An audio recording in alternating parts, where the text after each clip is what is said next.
A normal day that day, but no other issues going in there. And of course, I got off at work and then went and I did some running like I usually do. And for some reason, when I ran around the park, the whole time I was there, approximately 30 days, the lights were always on. There were always kids playing. But the night of the bombing, there was no lights there.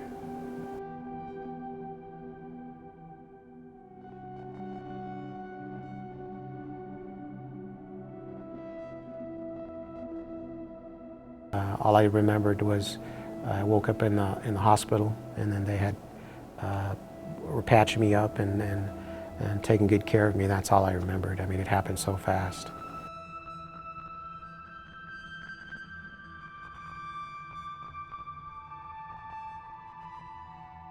I'm Daniel Salinas, 49th Wing Occupational Safety Technician. My dad and my brother were Air Force for 20 years, so I guess it was always in my heart to join the military, since I was always an Air Force brat like my wife. So it just was one of those things that said, hey, it's time for you to go, so that was it. That's why I joined the military.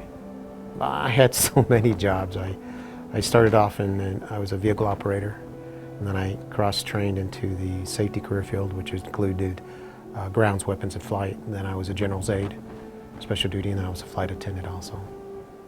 And so that, like I said, most people only have one job, and I had a couple.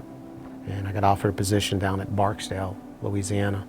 And my boss, Mr. Roberts, said, Roberts welcomed me there, and then they needed somebody to go on a short tour deployment. And of course, I stepped up, and about 3 months later, I deployed to Dhahran, Saudi Arabia, as a safety, staff sergeant safety. That was kind of my really first really good taste of deployment as far as that goes. And first day that I arrived off the airplane, you got off the airplane, it was about 122 degrees and humidity, and just hit you right in the face.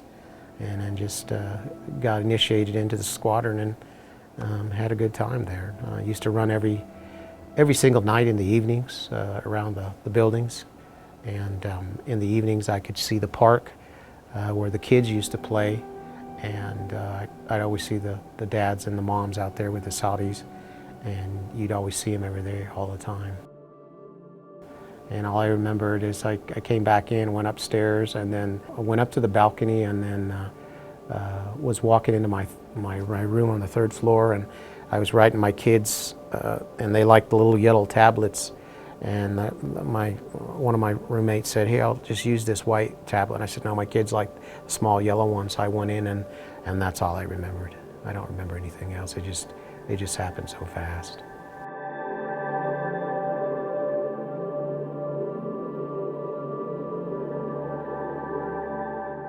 The experience I went through there was overwhelming to me, and I thank all the docs and the nurses and the folks that were able to help me out, and a lot of the other folks. And that's really all I remembered. I remember going back on a medevac, and I remember landing at Barksdale, and a fire truck shooting water, and my family was there, and I remember everybody out. I remember General David Young, who was our wing commander, being out there and shaking my hand.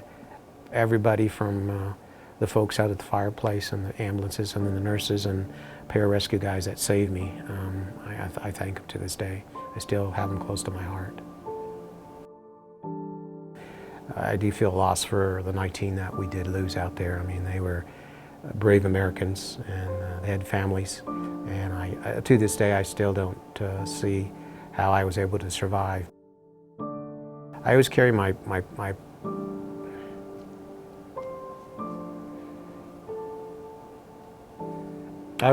Purple Heart and my wallet to remember the 19 guys that were killed. I've had 6 surgeries on my leg just to remove and repair it. I've had plastic surgery, and those 19 guys, they're always in my memory. They really are, and I still have times where it does bother me, but I don't take any meds or anything like that.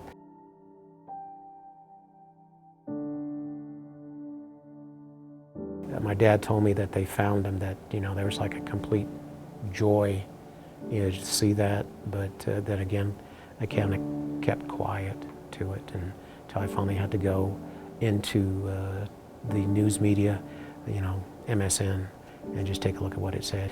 I guess I had a, what's the word I want to say? I had to see it for myself, you know, how it got planned. Because I've been following this since the day of the bombing. And my wife would say, you know, let it go, let it go. And I just couldn't. And with the finding of the mastermind, it kind of released me from that, having to do that. Finally, the night that I heard it, first night where I actually could sleep. There are nights where I wake up in a sweat, and it bothers me, and my wife knows that, and she'll just usually leave me alone. I get to the point to where I don't like to be bothered. I'll just walk away, and then I'll be okay. I used to use the word hate, and since the bombing, I don't use the word hate. I use the word dislike. And, you know, I have good days and bad days.